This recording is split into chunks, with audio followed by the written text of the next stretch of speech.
Samuel Adams tells us, "But neither the wisest constitution nor the wisest laws will secure the liberty and happiness of a people whose manners," and again, that's the word, kind of lifestyle, "are universally corrupt.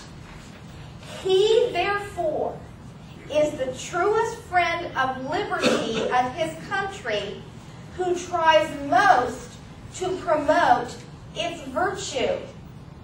At the time of the American Revolution, many of the pastors were derogatorily referred to by the King of England and by the Parliament as the black-robed regiment.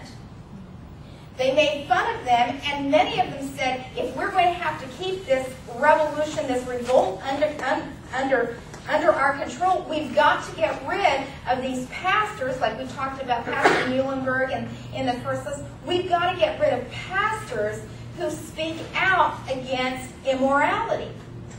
And it's not much different today. And we have pastors who are threatened with their 501c3 or whatever it is because they speak out against moral issues that the Scriptures clearly address. But so then he said the truest patriot is someone like Pastor Gary, who gets into his pulpit every Sunday and tells us what right and wrong is according to God's Word. And who, so far as his power and influence extend, will not suffer a man to be chosen into any office of power and trust who is not a wise and virtuous man. Now, this is what Samuel Adams is talking to us as believers and as Americans. He's telling me you are not a patriot. You do not love America if you vote for a person who is not wise and virtuous. Now, lest we get accused of Democrat bashing here, let's go down to South Carolina and point out Mark Sanford. I be somebody that, points the finger. But when you've got on one hand a governor who's all over the television talking about family values in Fox News, and getting on Fox News and saying, we got to love our families and on this, that, and the other, and then he's taking public money to disappear, to go down to South America, to hang out with his mistress. My friend, he has given up the right to lead a free people. And yet he hung on to that position of power and wants us to believe that who we are in private doesn't matter. Who we are in private is who we are. That's right. What I do when nobody's looking is who I am. And what Samuel Adams is saying to us is this must be the standard. Not how many degrees they have, not how much money they have. Are they wise and are they virtuous?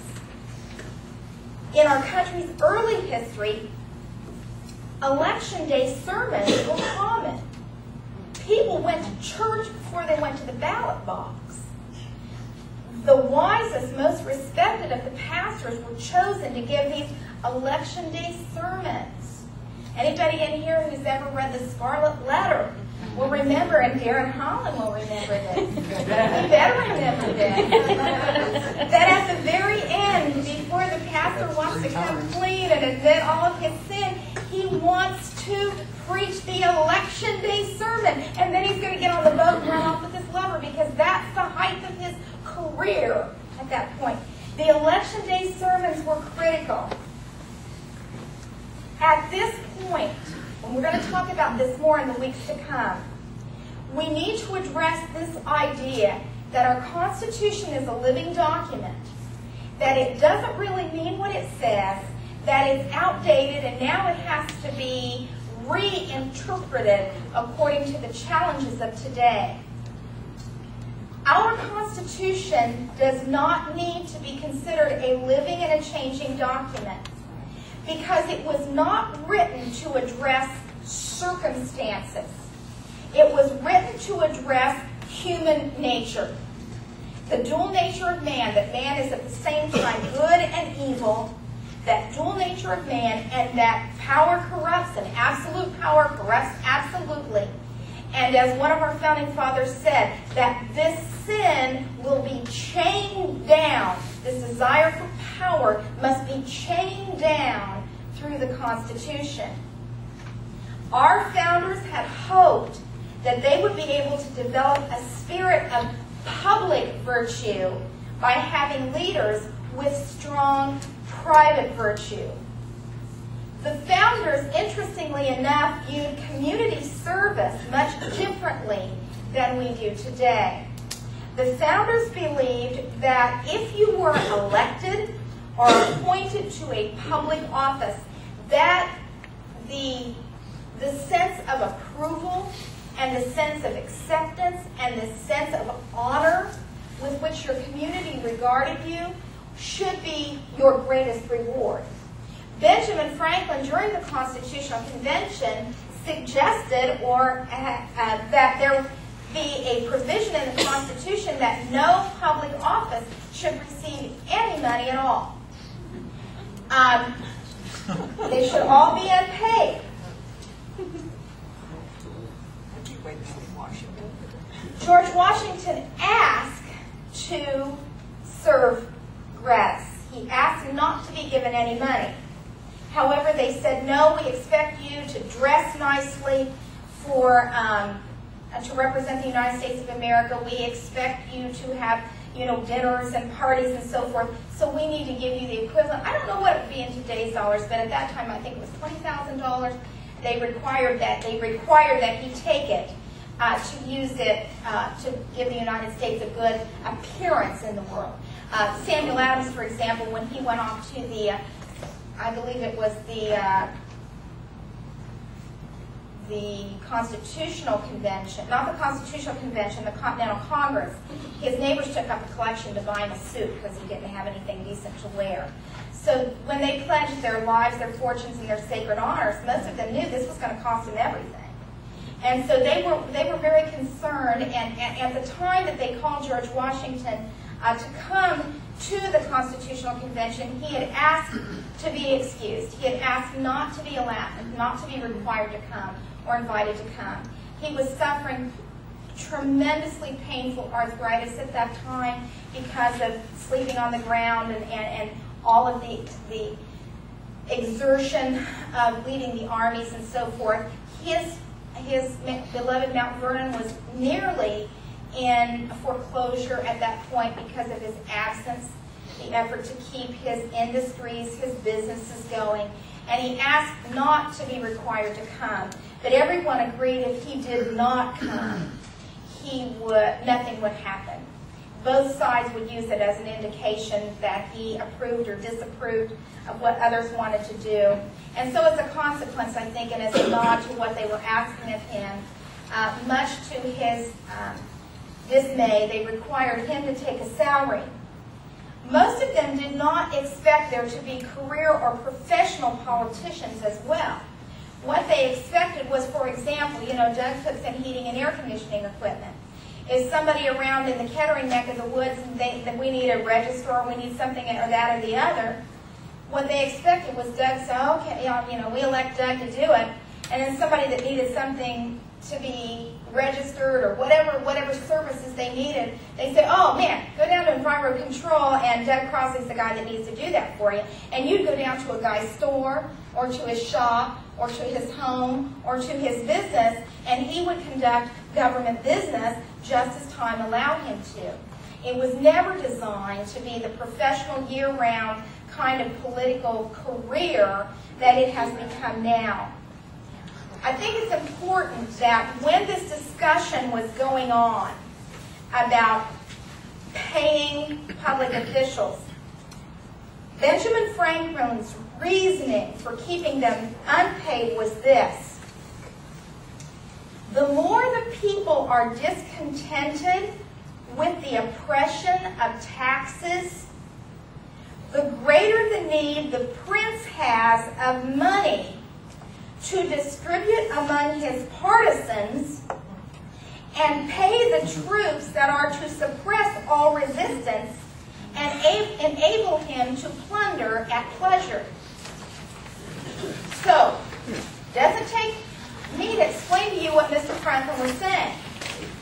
When you start adding to the government's responsibility to pay, when you start adding to its budget, his concern is that there's only one way that we raise money. Well, there are actually two.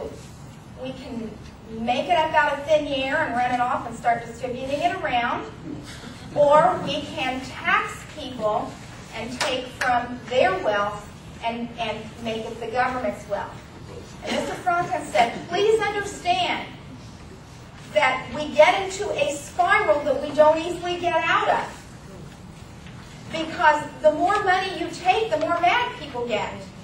And the more mad people get, the more the person who's trying to hang on to authority needs partisans, or we call them special interest groups, to whom you provide money and benefits in order to maintain your position of power.